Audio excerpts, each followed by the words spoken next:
16절입니다. 16절에는 돌밭이 나옵니다. 흙이 얇게 덮여진 밭과 같이 겉으로 볼 때에는 깊은 믿음을 가진 것 같지만 마음의 심지가 굳지 못하여 주변 환경에 감정적으로 대처하는 천박한 마음을 가진 사람이라고 하는데요. 들을 때 받아들여지지만이라고 하는데 앞서 길 가는 진리에 대해 관심이 없는 경우였지만 돌밭은 잠시 동안이나마 진리에 대해 관심을 가지고 이해하려고 노력하는 경우라고 말한다고 볼 수 있습니다.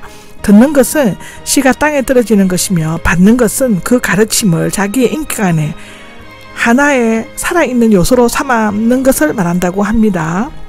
17절입니다. 17절에는 잠시 동안만이 나오죠. 순간적으로, 일시적으로 라는 뜻이 있으며 누가복음에는 잠깐 믿다가로 되어 있습니다. 환난과 박해가 함께 쓰인 것은 이곳 마태 병행구이며 누가는 시험을 받을 때로 언급하고 있습니다. 환난과 박해는 복음 때문에 압박과 추격을 받게 되면 복음은 쉽게 받아들여지지만 믿음의 뿌리가 깊지 못한 사람은 쉽사리 믿음을 떠나게 된다는 것입니다.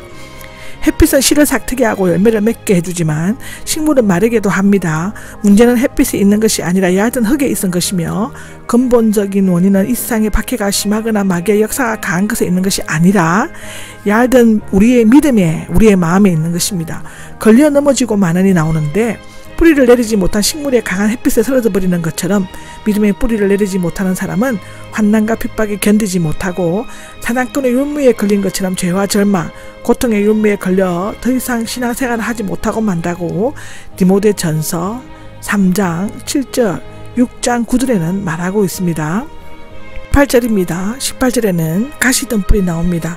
흙 자체는 비옥하지만 곡식과 가시가 자라나 열매를 맺지 못하는 밭인데 좋은 마음씨를 가지고 나름대로 신앙생활을 하지만 온갖 세상적인 욕심과 재물에 대한 염려 등으로 온전한 믿음의 열매를 맺지 못하는 마음의 밭을 나타내는 것입니다.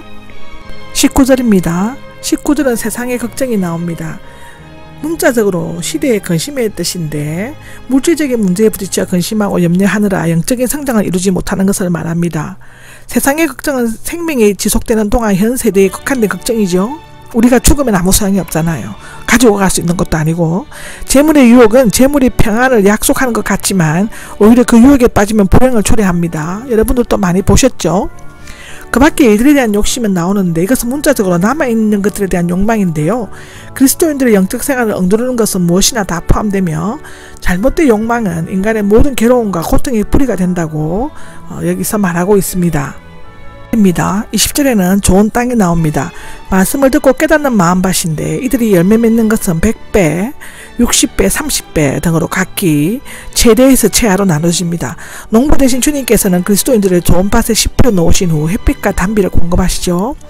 이제 그리스도인들에게 요구되는 것은 열매를 많이 맺는 것입니다. 요한복음 15장 5절을 보십시오. 그렇게 하려면 길가 밭은 갈고 돌은 치우고 가시는 제거해야 합니다. 즉 다시 말하면 우리의 마음밭을 여러 가지로 갈고 닦아야 된다는 말입니다. 그러고 난 다음에는 나 자신을 먼저 죽이고 난 다음에는 모든 것을 다 하나님께 맡겨야 된다고 하는 말인 것입니다.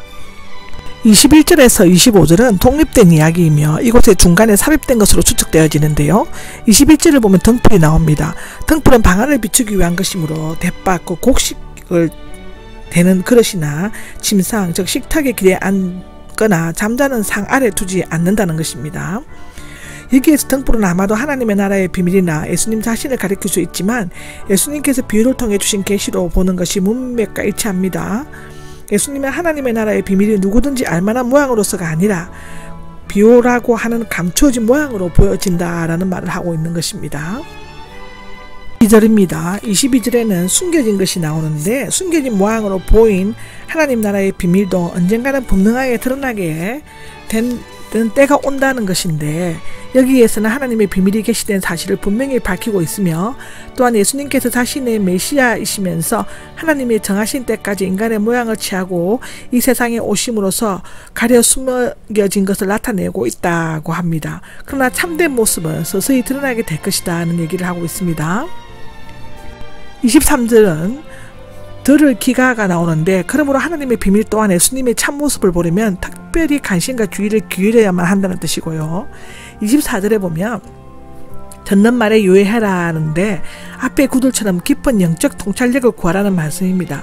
되어서 주는 만큼 되어서 받을 것이요 라는데 개혁성경에서는 너희의 헤아리는 그 헤아림으로 너희가 헤아림을 받을 것이며로 번역되어 있습니다. 마태복음 7장 2절과 누가복음 6장 38절과 병행하지만 의도하는 바는 전혀 다릅니다. 두 병행 구절은 남을 비판하거나 헤아리지 말라고 교연한 것이지만 여기에서는 앞의 구절을 이어받아 복음을 듣고 이해하는 그릇의 크기를 가리킨다고 볼 수 있는데요. 그 분량의 믿음과 기도에 따라 결정된다고 합니다. 즉 영적인 이해력이 있는 자에게는 더욱 풍성하게 후위되어 누르고 흔들어 넘치도록 하나님의 나라의 비밀에 대해서 이해하게 될 것이라는 것입니다.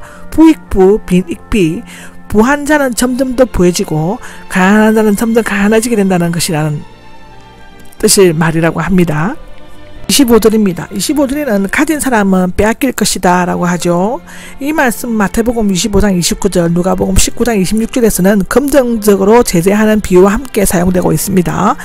여기에서는 예수님의 말씀을 드리려고 하지 않는 작은 이해의 그릇을 가진 바리새인들을 책망하는 내용으로 언급되고 있죠. 없는 자는 그 없는 것까지 빼앗길 것이다 라고 말하는 것입니다. 26절입니다. 26절을 보시면 땅에 씨를 뿌린 것이 나옵니다. 하나님 나라에 비유되고 있으며 마가복음에서만 볼 수 있는 비유입니다. 마태복음의 가라지 비유와 비슷한 내용은 전혀 다릅니다. 이 비유는 여러 가지 해석이 있습니다. 첫째, 그리스도는 씨를 뿌리기 위해 이 세상에 오시고 주수하기 위해 재림하시며 중간 기간은 성령께서 역사하신다는 뜻이고, 두 번째로는 하나님 나라는 잠자고 있는 동안에 진보하고 발전한다는 뜻입니다. 세 번째로는 하나님의 나라는 얼마 안 있어 하나님의 개입에 의해 실현된다는 뜻이고, 네 번째로는 사람이 씨를 뿌리면 추수 때까지 참고 기다려야만 한다는 것입니다. 다섯 번째로는 하나님 나라는 이미 사람들의 눈앞에 존재한다는 것이고, 여섯 번째는 하나님은 씨를 뿌리셨으며 추수 때까지 온전히 신뢰하며 기다려야만 한다는 것입니다. 일곱 번째는 하나님의 능력으로 하나님의 나라가 실현되고, 여덟 번째는 인간의 일반적인 활동을 가리키는데, 요컨대 이 비유는 좋은 땅에 뿌려진 씨앗일지라도 열매를 맺기까지 시간을 필요로 하는 점진적 과정을 거치게 된다는 것인데요. 그 중심 사상은 하나님의 나라에는 아무 도움도 빌리지 않고 스스로 아로메르클리, 영어로는 아로메르키입니다. 성장해 가는 것이요, 사람은 그것이 어떻게 되는 것인가를 이해할 수 없다고 하는 데 있습니다. 하나님 나라, 즉 지배는 전적으로 주권적 의지에 의한 것이며 인간이 간섭할 수가 없는 것입니다. 주의 종은 밭을 갈고 씨를 뿌리고 곡식에 물을 주지만 자라나게 하시는 이름은 하나님이시라고 고린도전서 3장 7절에는 말하고 있죠. 하나님 나라의 복음을 전파하는 자는 끝까지 참고 견디면서 오직 하나님의 말씀을 뿌리는 일과 그 성장을 돕는 것에 최선을 다할 것이며, 그 밖의 모든 일은 하나님께 맡겨야 한다고 성경은 기록하고 있다고 합니다.